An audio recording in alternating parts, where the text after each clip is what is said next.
Kita sepatutnya tahu ya, secara rambang pun tak apa.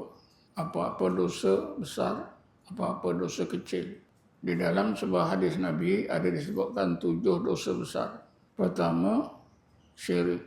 Kedua, sihir. Sihir itu, kalau kita terlibat dengan sihir, kita akan dapat 2 dosa besar. Satu syirik dan satu dosa sihir itu. Karena sihir itu bila dilakukan oleh seorang mukmin ada melibatkan syirik, yaitu penyembahan syaitan.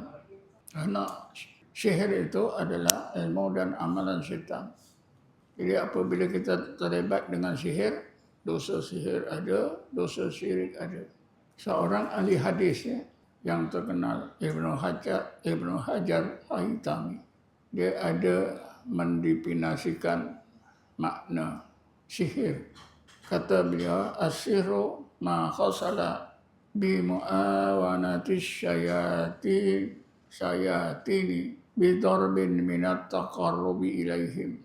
Perkara-perkara yang dapat dicapai oleh manusia dengan pertolongan syaitan.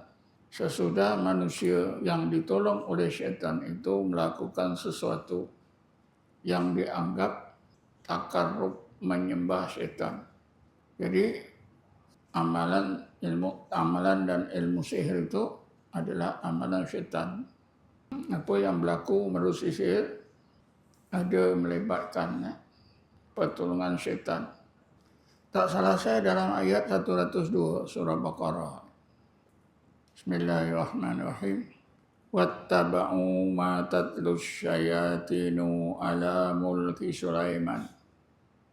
Wa ma kafara Sulaimanu walakinnas syayatina kafaru yu'allimuna an-nasa sihra. Syaitan-syaitan itu mengajar manusia ilmu sihir. Sihir ada mengandungi 2 dosa besar, yaitu syirik, menyembah syaitan. Yang kedua, dosa amalan sihir itu sendiri.